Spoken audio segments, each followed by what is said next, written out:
Well, today on the channel, we've got a Porsche 944 with just a little bit of a sprinkling of some JDM. Hi, I'm James Locke, the owner of Turbo SR 944, and this is my car. We're here with something a little bit different today because normally we're a very Porsche channel. This is a 944. We don't do many transaxle cars, and today was an intent that we're trying to get a few more on. I think we've got a transaxle drive coming up soon, which will be good.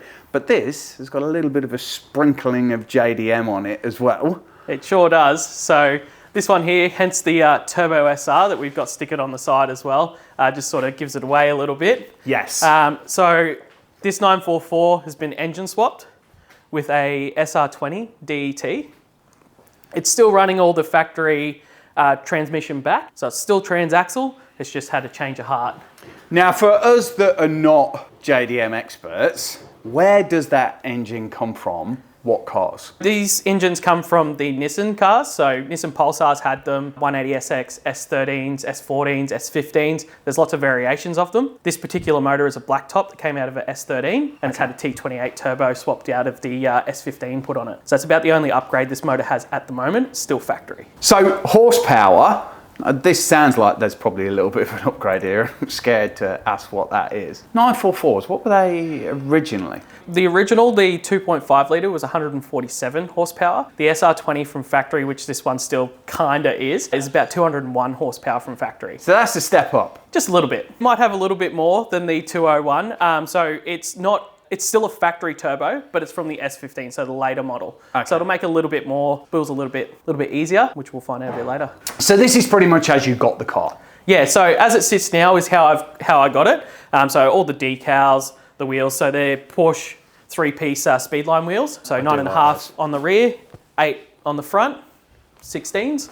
And how did you come across this? Because this is not a Victorian car. So originally, no, this is not a Victorian car. I got it in Victoria, so it was Victoria regoed and was being used here by the previous owner, who was actually currently building it up for the Adelaide Rally. The original story from this, before he got it, was from a deceased estate from an auto electrician who used to do the Adelaide Rally. He had an E30 BMW that he SR20 swapped, and he was in the process of also doing this one, but never quite completed it. So Josh, the previous owner, picked that up from the deceased estate and was going through it, building up for the Adelaide Rally last year. Unfortunately, they changed the rules a couple of months out and said anything pre-90s needed to have a roll cage, and he didn't want to butcher this beautiful example of a 944 with a roll cage. So this is where we typically see a 944 motor, but what we see now is a twin cam 16 valve motor. So this is very cool. This has been re-plaqued. It should have Nissan written at the top there, but it's actually got Porsche, which is very cool. It is a different motor and there's a big turbo in there. That is a lot more horsepower than you would ordinarily expect from a 944. I'm actually looking forward to going for a spin and just seeing how different it actually feels. It fits really well. Does it fit a little bit further back? The motor is a little bit more compact. So the SR20 is a 2 litre. Yep. And the original 944 2.5 was a 2.5 litre, and it was a slant 4. So it used to sit on an angle instead. Okay. So then you had all your air intake up over this side, and your turbos were all tucked down underneath on the left-hand side. So that's why the odd shape in the firewall at the back there. That was for the motor. So it used to sit a little bit further back, but also used to be a bit longer. So, and a lot of your 944s, if they've been kept factory as well, this section here is usually all filled up with plastic air boxes. So the airbox used to come up over here and then tuck down into the arch there, which is where I'll eventually be tucking my intake when I do all hard piping for the intercooler and air intake. So it's not in its final form yet. There's still quite a lot of work to be done. And we've caught up today because this is a little bit of a work in progress for you. And I do like to catch up with people as not everybody wants to see the finished product. There's a journey here that we're going to go through. There's definitely a journey. There's a journey here. Yeah. So this engine needs a little bit of work. And we talked about this. You know, when you talk about a Porsche engine rebuild, I might cut off my right arm and my left leg to pay for that. But these are a little bit different. Luckily, because there's such an abundance of them, especially being JDM, and they've been in so many different models of cars, for parts and motor availability. For a complete stripped down refresh, probably about $6,000 to start. And then once you start doing work, obviously putting parts in will change the price. Yeah. Stock rebuild $6,000.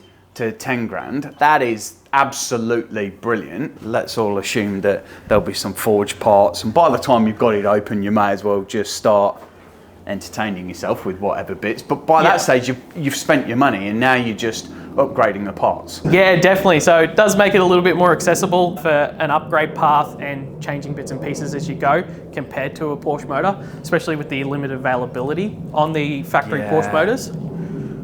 That was also one of the reasons why people have started to swap out some of these motors, because the availability, finding one that's in good condition, paying an arm and a leg for it, and then actually probably having to rebuild it anyway, that adds up to, that's a lot of money in the end. Yeah, definitely. So they've got, different stroke to a lot of motors, different size pistons, and doing your piston tops depending on your compression. Finding all that for a Porsche motor is a bit daunting when you start looking into it. Yeah, this route definitely makes it a little bit more accessible. There's a lot you can do with these engines to get more power as well. There's some guys making definitely a lot of crazy horsepower with these motors, and they rev not super high, but they rev quite easily. So you get power pretty quick throughout the whole range. It's quite smooth compared to the torque-in, bigger stroke of the 2.5 litre. Front seat's definitely not too bad for room, and the factory seats are actually really comfortable. Unfortunately, not as hugging as I'd like, so that's one of the things on my list, is to do a bucket seat. Well, yeah, okay. Probably 2. That's a nice shift knob as well. Yeah, so I 3D printed that one. Did you? Yeah. So I'm looking for someone who's potentially made a file for the center console. To 3D print. To 3D print, just because they're so hard to get a hold of, but no one's got, I haven't been able to find one yet. Very original inside. Switches and the Porsche crest on the dash there, very, very original. Nothing's been done interior-wise yet. It's all completely stock, except for obviously, as we were talking about, the shifter that I've changed. Yeah.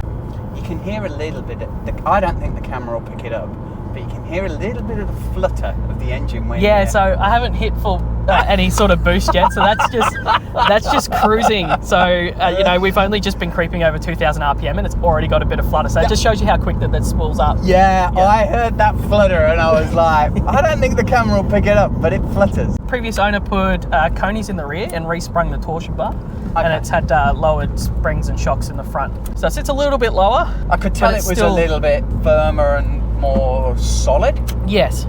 Yeah, so it's a lot more planted, but it's not too low that it's pain to drive. So you still go over speed bumps without having to go all crooked and funny. Yeah. You just drive straight over the top. But it does feel very planted. Oh, super planted. So when you take it up in the mountains, which is what this really is built for, and what I got it for, is to hit those twisties, and the accelerator is your brake pretty much.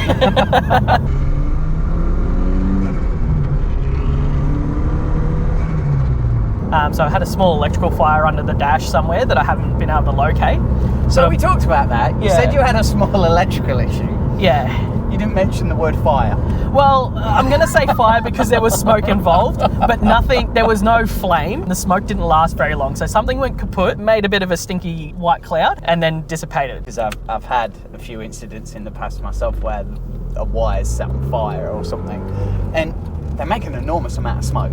Yes, that's what got me really concerned. I just fixed the issue with the selector arm on the gearbox. It unfortunately popped off while I was going for a drive. So I limped it to a friend's shop, got that all hooked back up, and took it around the block to make sure everything was working all right, and pulled back in the driveway as I'm rolling in. White cloud from underneath the passenger side footwell, and a whole lot of concern on my face. There's a lot of wiring underneath this dash due to it being the original Porsche harness to run all the factory stuff.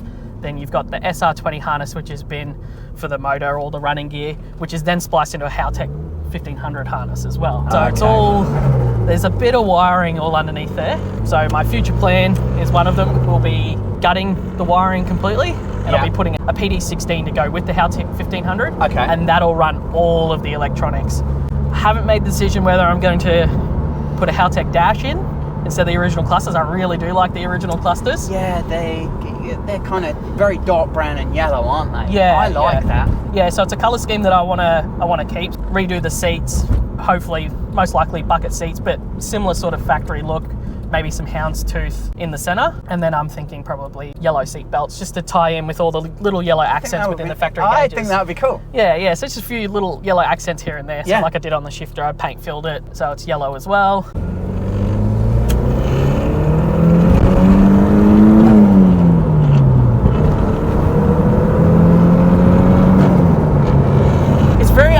zooming. You look down at the speedo and you're like, oh, that's how fast I'm going.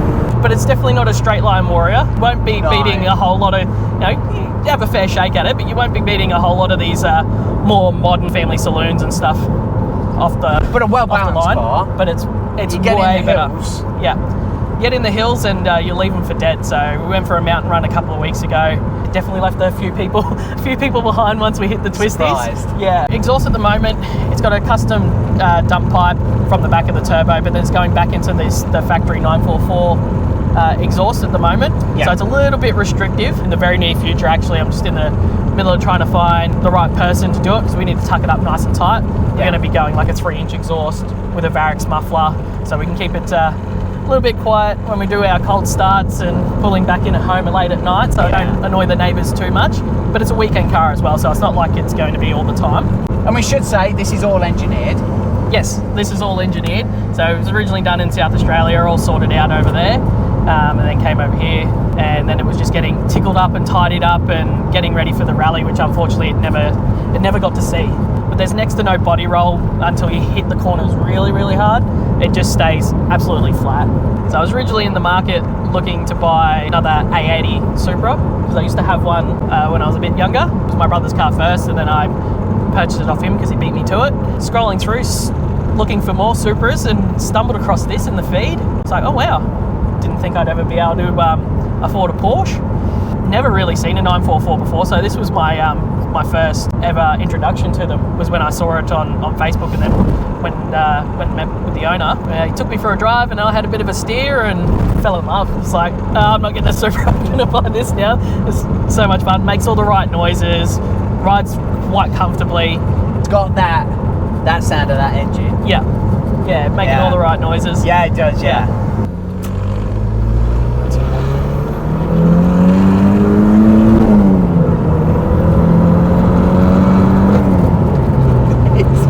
It's really cool. Definitely makes all the right sounds. The typical kind of JDM. Yeah. And then when you're cruising along, you got that bit of gearbox whine as well. Yeah, just a little, isn't there? Yeah, it's just enough. You're just like, yeah. And the gearbox is still the 944 NA. transmission. Yeah, because this is the Series 1, so the earlier model. So they only came out actually naturally aspirated. Yeah. So, but this is still the naturally aspirated 5-speed transaxle gearbox. It's just all been made into a different heart. One of the future modifications will be getting rid of that flutter, even though it is fun. Just to get that bit more performance out of it, I'm going to plumb it back in. Yeah, So okay. with all the hard piping and everything, we'll still be getting more of a whoosh instead of a flutter. Yeah, we will miss the flutter. We will miss the flutter. We might still have a little bit of flutter on low boost. We will miss the flutter. Yeah, when we're not making full power and you come off, we'll probably still get a little bit of a flutter because that valve won't open. Part of the rebuild will be, I want to put a dry sump on it just to make it that little bit more reliable, so the SR20s can have rocker issues is one of them. If you rev them too high, bounce them off limiter, they don't quite like it. Spit a rocker seat and then you'll get too much float.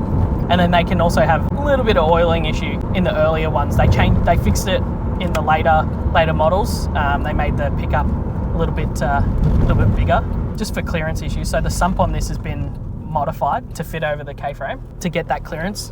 Hand hump is actually at the rear now instead of at the front, where they are normally on the SR20. If I put a dry sump, I should get a little bit more clearance, and we can try and get that motor sit a little bit lower. Yeah, okay. As well. Well, there we go. We're pulling up back at the garage.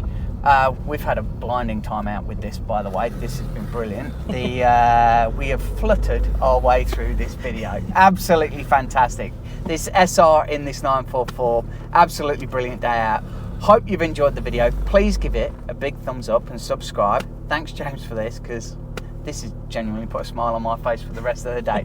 See you later, guys.